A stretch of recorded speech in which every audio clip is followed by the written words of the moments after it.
존 메가더 목사님이 쓰신 예수님이 선택한 평범한 사람들이라는 책입니다. 정말 좋은 책이어서 모처럼 한번 소개해 보려고 합니다. 이 책에서는 존 메가더가 12 제자를 소개하는 책인데요. 뭐 훌륭한 사람들, 겉으로 봤을 때 정말 '와 대단하다.' 이런 사람들을 선택하지 않고 지극히 평범한 사람들을 선택해서 제자로 삼아 주셨다. 그 사람들의 그 성향들이나 뭐 출신, 그다음에 뭐 지향하는 사상 이런 것들이 완전히 다 다르거든요. 그럼에도 불구하고 주님께서는 그들을 잘 모으셔서 빚어 가셨다. 개인적으로 볼 때는 뭐 좀 부족하다 이렇게 얘기하지만 소명 앞에서는 결격 사유가 될 수 없다라고 하는 그 메시지를 우리에게 주고 있고요. 하나님께서 평범하고 부족한 우리를 빚어 가시기 때문에 우린 주님과 함께함이 결국은 모든 어떤 사명을 감당해낼 수 있다. 이런 내용들을 좀 우리에게 담고 있어요. 그래서 평범한 사람들이지만 주님과 함께함으로 비범한 부르심을 받은 건데 1 장에서는 이제 전체적인 것을 아우러서 이 책의 어떤 강조점 이런 것들을 얘기를 해 주고 있어요. 그래서 앞서 말씀드렸던 것처럼 하나님께서는 이렇게 특별하지 않은 평범한 사람들을 일부러 부르셔서 그들을 빚으시고 하나님의 그 일을 할 수 있는 그 사도로 이렇게 세워 가셨다. 개인적으로 놓고 볼 때는 뭐 내세울 게 없었다.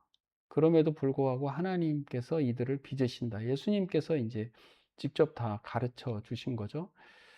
그래서 특별히 강조하는 것은 부르심의 성격인데 예수님과 함께함으로 그들은 많이 실패하고 또 교정받고 다시 또 하나님께 가르침을 받고 이러면서 이제 평범했지만 사도로 빚어가지는 그런 모습입니다. 9 페이지에 이런 내용이 나와서 제가 한번 읽어 드리려고. 예수님은 그들에게 성경과 신학을 비롯해 기도하는 법, 용서하는 법, 겸손으로 서로를 섬기는 법 등 경건한 삶을 가르치셨다. 그분은 그들에게 도덕적 교훈을 베푸시고 미래의 일을 말씀하셨다. 나아가 그들을 병자를 고치고 귀신을 내쫓고 기적을 행하는 도구로 사용하셨다. 참으로 간결하면서도 집중적인 제자 훈련 과정이었다. 예수님께서 여러 가지를 가르쳐 주셨고 예수님을 따름의 그 보통 이상의 영성 이러한 내용들을 가르쳐 주셨죠. 전체 장의 흐름은 12 제자의 명단을 이렇게 비교 분석해 가지고 설명을 해 줘요. 한 사람이 두세 개의 이름 갖고 있는 경우도 있었거든요. 또 사회적 배경도 알려주고 부르심이라고 하는 것이 처음에는 신자로 그다음에는 따르는 자로 또 12 사도로 세워지는 단계성이 있다는 걸 보여주고 그들이 뭘 잘못했다고 버려지지 않고 주님께서 그들을 인내를 가지고 이끌어 가신다 이런 것입니다. 배울 점으로는 소명이라고 하는 것은 자격이 있어서 부름을 받는 게 아니다. 부르심 자체가 그 사람을 자격 있게 만들어 가신다. 제자로 만들어 가시는 거니까요. 또 훈련의 핵심은 정보 전달이 아니라 함께하는 것이고 뭐 실수하고 실패하는 것이 탈락이 아니라 그때그때 주님께서 교정해 주시는 부분이다. 또 내가 평범하다. 그런 자격. 그래서 나는 사역을 못한다. 이게 아니라 하나님께서 그 평범하고 부족하기 때문에 하나님이 채워 가신다라고 하는 것을 우리는 배울 수 있다. 이렇게 볼 수 있습니다. 이제 베드로부터 시작을 해요. 말이 앞서는 사도라고 저자가 얘기를 하고 있는데 가장 많이 등장하는데 꾸중도 제일 많이 들어요. 주님께서는 그 성격을 바꾸지 않고 방향, 그 사용의 방향을 바꾸시죠. 베드로라고 이름을 지어 주셨죠. 베드로여서 베드로가 아니라 베드로로 만들어 가신다라고 하는 약속입니다. 그의 강점 주도적이지만 결점도 많죠. 말이 행동을 앞서고 또 자기 열심으로 뭘 해 보려고 하고 자기 힘을 과대평가해서 "절대 주님 부인하지 않겠다." 이렇게 얘기했던 사람이잖아요. 그런데 그런 실패 이후에 결정적 전환점을 맞게 되는 거잖아요. 그럼에도 불구하고 예수님께서는 베드로를 그렇게 무너질 것 미리 아시고 회복 이후에 역할들을 지정해 주시는 게 참 따뜻한 것 같아요. 결국 베드로 사도행전 보면 앞장서서 설교도 하고 공회 앞에서도 물러서지 않죠. 기질은 그대로 사용하시고 방향만 하나님을 향하도록 바꾸시죠. 기질은 제거하지 않고 성화시켜 가시고 가장 앞에 섰지만 또 많이 틀렸던, 그래서 예수님은 그의 충동적 기질을 꺾지 않으셨지만 실패를 통과하게 하고 그 기질을 잘 사용하시는, 회복 경험에서 그 지도력이 이렇게 쌓아져 가는, 이 회복 경험이라는 단어 좋더라고요. 안드레, 사내다움이란 뜻입니다. 베드로의 동생이죠. 사실 그가 이제 핵심 그룹에 들지 않는 것처럼 보여지긴 하지만 저자는 베드로를 굉장히 좋게 쓰고 있어요. 자기 이름이 남는 일 많이 하지 않거든요. 그러면서도 사람들을 예수님께 데려오는 일에 아주 핵심적인 역할을 했던, 원래 세례 요한의 제자였습니다. 근데 세례 요한이 예수님을 하나님의 어린 양이라고 말하니까 이제 그때부터 예수님을 따라갔던 거죠. 그리고 자기가 발견한 것 가장 먼저 베드로에게 설명을 하고 베드로를 데리고 오는, 또 오병이어 사건에서 다른 사람들은 다 힘들다, 어렵다, 계산이 안 나온다, 불가능하다 했을 때 안드레는 보리떡 5개 물고기 2마리 가진 아이를 데려오는, 또 세 번째는 헬라인들, 처음에는 빌립에게 갔었거든요. 예수님 만나게 해달라고. 빌립이 안드레에게 데리고 오니까 안드레가 예수님께 데리고 갑니다. 중재자 역할, 사람들을 주님께 데려오는 그 역할에서 안드레 참 잘한 것 같아요. 그 얘기죠. 드러나지 않는 자리지만 오래 충성한 아주 성숙한 모습을 배울 수 있다. 야고보는 요한의 형이기도 한데 열정의 사도로 표현을 합니다.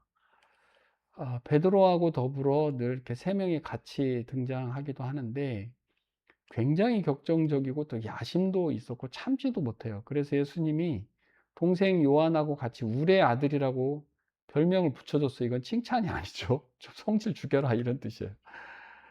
야고보의 아버지 세베대는 고용인을 둘 정도로 경제적 규모가 있었고요. 어머니 살롬에 예수님을 따랐던 사람이에요. 그러니까 신앙적 배경이 있는 거죠. 또 집안도 어느 정도 경제력이 있었고. 근데 문제가 무자비함, 자비가 없어요. 사마리아 마을 지나갈 때 그 사람들이 예수님 안 받아들인다고 하늘에서 불을 내려서 다 멸해버리자고 얘기할 정도였단 말이에요. 그가 열심히 했고 주님을 잘 따르긴 했지만 예수님의 가르침과는 좀 다른, 또 야심도 있어요. 주님 좌우편에 앉게 해달라고 했었잖아요. 주님께서 그건 하나님이 정하는 거고 그 좌우편에 앉을 만큼 그 잔을 마실 수 있겠냐? 마실 수 있다 이렇게 또 대답을 했죠. 야고보가 제일 먼저 그 잔을 마셔요. 제일 먼저 순교하거든요. 그러니까 하나님께서는 개인이 갖고 있는 성격 기질 없애지 않고 좋은 방향으로 사용하시는 거죠.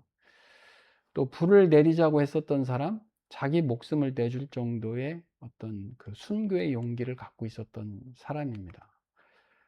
야고보의 동생 요한 사랑의 사도죠. 온화한 사람이라고 생각하면 안 돼요. 울의 아들이라고 했단 말이에요. 아마 나이도 가장 어렸을 것이고 그만큼 성숙되지 않았을 것인데 굉장히 배타적이고 성급했던, 또 요한은 진리와 사랑을 이제 이야기를 하죠. 진리를 너무 앞세우면 사랑의 방식으로 전달이 안 되니까 이것을 노년으로 가면 갈수록 진리와 사랑이 같이 잘 균형감을 갖는, 그래서 진리를 전하는 방식이 사랑이어야 한다. 이렇게 딱 한 문장으로 얘기를 할 수가 있습니다. 예수님께서 사랑하시는 제자 이런 표현을 했던 요한인데 결점은 앞서 말씀드렸던 것처럼 좀 배타적이었고 좀 무자비했고 야심도 있었다. 그런데 그 결정적 전환점을 십자가 밑에, 그러니까 예수님께서 십자가에서 못 박혀 돌아가실 때 마지막 자리를 지켰던 사람은 요한이에요. 그 요한에게 어머니를 부탁하죠.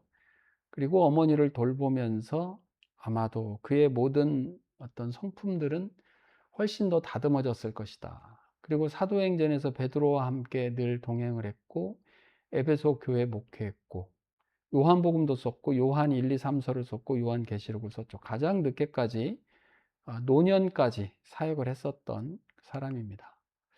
앞서 말씀드렸던 것처럼 굉장히 좀 격정적이었지만 사랑의 사도로 변했고 본래 온유한 것이 아니었다. 그것은 열매다. 빚어짐의 결과다. 이게 시간이나 훈련 없이 절대 얻어지지 않는다라고 하는 것을 이 요한을 통해서 배울 수가 있죠. 빌립 계산하는 사도입니다. 실무형 인간이고 절차 따지고 이게 될까? 가능성 따졌던 조직에는 꼭 필요하죠. 그런데 하나님을 계산에 넣지 않는다라고 하는 그 실용주의의 한계가 있어요. 빌립 안드레와 베드로와 같은 베세다 사람인데 예수님이 직접 나를 따르라 라고 했던 첫 번째 사람입니다. 우리는 뭐 베드로와 안드레, 야고보와 요한을 처음 나를 따르라 이렇게 한 줄로 우리는 오해하는데 그렇지 않아요. 요한복음에 보면 빌립을 먼저 부르죠. 그리고 부름 받고 나서 친구 나다나엘을 데려오는 사람이 요 빌립입니다. 오병이어 때 시험 봤잖아요. 200데나리온으로도 어려울 것 같다라고 정확한 계산을 했지만 주님을 그 계산에 넣지 않는 그 실수를 이제 보여준 거죠. 두 번째 장면은 헬라인들이 왔을 때 결단성이 없다 보니까 실무적이잖아요. 그러니까 절차 따지니까 안드레에게 데리고 간다고요. 또 세 번째 장면은 다락방에서 마지막 예수님께서 이제 다락방 강화할 때 아버지, 하나님 아버지 보여달라라고 말했던 그 약간 좀 부족한 모습이죠. 예수님께서 아니 3년 동안 나를 봤는데 나를 본 자 아버지를 본 거다 이렇게 설명을 해 주십니다. 좀 성실하고 현실적이었지만 믿음의 가능성에 대해서는 좀 부족했던 실무 감각은 은사였죠. 이런 사람들 필요해요. 그러나 그것만 가지고는 신앙이 되지 않는, 그래서 예수님을 좀 더디게 깨닫는 빌립 주님께서 가르쳐 주셨죠. 우리가 하다 보면 뭐 되는 쪽으로 주님의 역사, 주님의 어떤 전능하심을 우리가 기대하면서 우리 신앙인들이 나아가야 되는데 현실적인 문제에 갇혀버리면 나갈 수 없죠. 나다나엘, 바돌롬의 같은 이름입니다. 편견을 가졌던 사람이죠. 나다나엘은 앞서 말씀드렸던 것처럼 빌립이 부르잖아요. 그런데 구약 성경을 잘 알았던 사람이에요. 왜 그러냐면 우리가 기대했던 모세가 얘기하고 성경이 말했던 그 메시아가 이분인 것 같다라고 빌립이 초청했을 때 나다나엘은 그 얘기를 알아들었다고요. 그런데 출신이 나사렛이라는 말을 듣고 무슨 나사렛에서 선한 게 나겠냐라고 하는 어떤 편견이 갖고 있었던, 근데 뭘 잘했죠? 와서 보라 라고 하는 초청을 거절하지 않은 거. 이건 굉장히 잘한 거죠. 확인할 용기가 있는 그 정직함, 그 결정적인 미덕으로 저자는 평가하고 있습니다. 갈릴리 가나 사람인데 첫 반응이 약간 좀 그 나사렛? 아우, 거기서 무슨 이런 편견이 있었다고요. 그런데 잘한 게 뭐예요? 논쟁하지 않고 와서 보라 했을 때 따로 나섰다는 거. 오자마자 예수님께서 무화과 나무 아래에 있던 그 나다나엘 얘기를 했을 때 바로 받아들이죠. 간사한 게 없다라고 주님이 평가하셨고 정말 귀한 그 칭찬이죠. 화려한 이력은 소개되지 않지만 자기 편견, 진리 앞에서 내려놓은 그런 사람으로 우리가 알 수 있습니다. 그에게 가장 좋았던 모습들이 그렇게 이제 편견을, 선입관을 좀 버릴 수 있는 용기가 그에게 있었다는 거, 정직한 모습이죠. 마태와 도마가 같이 소개가 되는데 한번 볼까요? 성향은 정반대인 사람이에요. 마태는 로마를 위해서 동족의 세금을 걷었던 사람이죠. 자격으로 따지면 마태는 12제자가 될 수 있는 사람이 절대 아니에요. 경멸받았던 직업이었고요. 심지어 이런 사람들은 그 회당에도 갈 수 없는 그런 사람이었습니다. 그런데 주님께서 그를 불렀고 불렀을 때 그는 즉시 순종하고 따랐죠. 마태복음이라고 하는 첫 복음서를 남길 정도로. 이 사람하고 정반대 대척점에 있는 사람이 시몬이라고 하는 열심당원인데, 이 사람들은 로마에 협력하는 사람들을 암살하고 하는 그런 사람들이거든요. 근데 12제자 안에 그런 두 명이 같이 있다는 게 정말 대단한 거죠. 예, 복음이 만드는 화해의 최초 사례다, 이렇게 봅니다. 레위라고도 불렸고요. 그러니까 레위는 히브리식 이름이고 마태는 헬라식 이름이겠죠. 가버나움의 세관에 있다가 예수님이 부르셨을 때 즉시 순종합니다.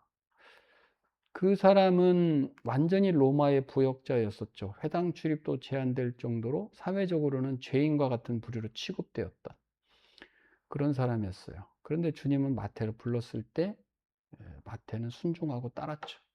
다른 사람들이 뭐라 그랬겠어요? 야, 12제자 안에 무슨 세리 같은 제자가 있냐? 이렇게 우습게 생각했을지 모르지만 예수님께서는 그 마태를 제자로 빚어 가십니다. 예수님께서 하시거든요. 바리새인들이 엄청나게 비난했잖아요. 이 마태를 통한 그 세리, 너는 그 세리와 친구냐? 뭐 이럴 정도로 엄청나게 비난을 받았음에도 불구하고 예수님은 마태를 부릅니다. 본인 스스로도 자신의 복음서에서 세리 마태라고 밝혀요. 자기 부끄러움 기록에 그대로 남길 정도로 자기의 부끄러움을 덮은 은혜가 더 컸기 때문에 그게 가능하다라고 저자는 쓰고 있습니다. 도마는 굉장히 비관적인 사람으로 우리가 오해를 받고 있죠. 의심했던 사람. 뭐 내가 예수님 직접 보지 않고는 못 믿겠다. 그 장면 때문에 그런 건데, 사실상은 이 도마 되게 용기 있는 사람이었거든요. 나사로를 살리러 가자라고 했을 때, 가자, 우리도 주님과 함께 죽으러 가자, 이렇게 했었던 사람입니다. 부활을 믿지 못했다라기보다는 그는 예수님 자체를 원했던, 그래서 부활 이후에 처음 나타났을 때 도마가 없었다가 8일 후에 예수님이 나타나셔서 손과 옆구리를 보여주셨을 때 도마가 나의 주님이시요 나의 하나님이시라 이렇게 고백하잖아요. 은혜의 대상에 자격의 하한선이 없다, 우리는 자격이 없다 이렇게 얘기하지만 하나님의 은혜가 다 덮어주시거든요. 자기의 과거 이랬다 결코 숨기지 않고 그 은혜가 너무 컸다라고 자기를 증언하는 마태의 모습을 볼 수가 있습니다. 정직한 의심, 불신앙과 다르다, 이 도마 얘기거든요. 예수님은 그거 다 다루어 주십니다. 상황이 좀 정반대인 사람들이 한 공동체 안에 있는 것, 그 자체가 복음이다.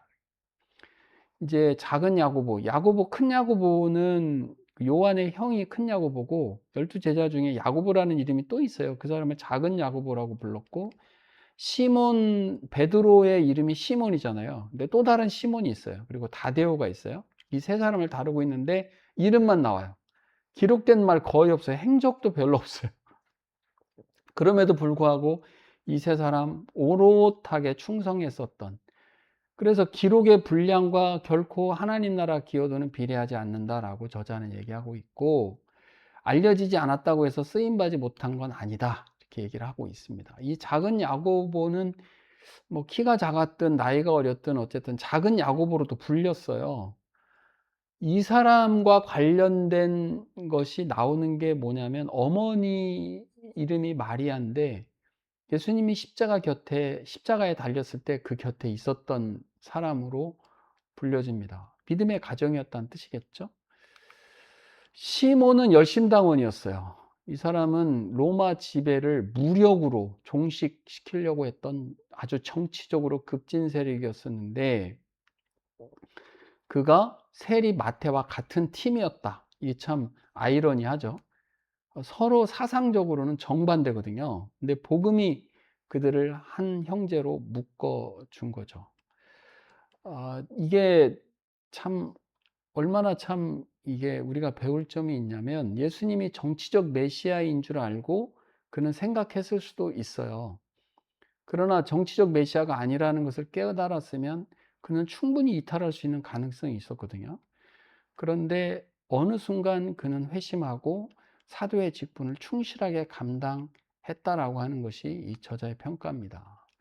이제 다데오라고 하는 사람인데 이 사람은 유다라고 하는 이름으로 알려져요. 그러니까 예수님을 배신한 가룟 유다가 아닌 유다 이렇게 표현하기도 해요.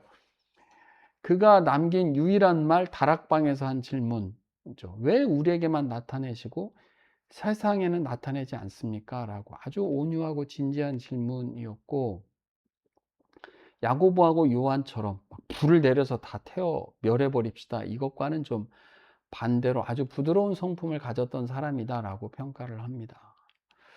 작은 야고보, 열심당원 시몬, 가룟인 아닌 유다, 이름 외에 남는 게 거의 없었지만 그들은 설사 정치적으로는 사상이 좀 달랐을지 몰라도 처음에는, 그러나 결국 그들은 주님 안에서 한 형제로 지내는 아주 훌륭한 분들이다라고 평가를 합니다. 이제 마지막 가룟 유다예요. 배신자. 끝까지 변하지 않은 사람이에요. 3년을 함께 다녔는데도 안 변했어요. 재정을 맡고 다른 제자들 중 누구도 그를 의심하지 않을 정도의 위선자였던 거죠. 유일하게 유대 출신으로 불려지고 있고요. 돈계를 맡았고, 요한 복음에서 요한이 이 사람에 대해서 돈을 훔쳐가는 도둑이었다라고 요한이 요한복음에 써놓습니다. 아마 요한이 예수님을 배신한 것은 실망 때문에 그러지 않았을까. 정치적으로 물질적으로 자기는 뭔가를 보상을 기대했었을 텐데, 예수님이 그렇게 무기력하게 십자가에서 돌아가신다라고 하는 그것이 결국은 스승을 팔아넘기는 그런 쪽으로 얘를 데리고 가지 않았을까. 예수님은 끝까지 그래도 발을 씻어주고 겟세마네에서 그를 친구라고 불러주셨죠. 유다의 마지막 장면 후회였어요. 돈을 돌려주고 스스로 목숨을 끊었죠. 그러나 이게 후회하는 것과 주님께 다시 돌아오는 것은 다르다라고 분명하게 얘기를 합니다. 유다는 3년간 동료들에게 의심받지 않을 정도의 위선자였지만 주님을 배신자였죠. 가까이 동행하면서도 변하지 않았던 사탄의 앞잡이였습니다. 12사람에게서 얻은 결론이 있어요. 책 전체가 주는 종합인데, 한 사람씩 다 따라가다 보면 하나의 공통점이 남는데, 그들 중 누구도 자격 때문에 선택받은 사람은 없다.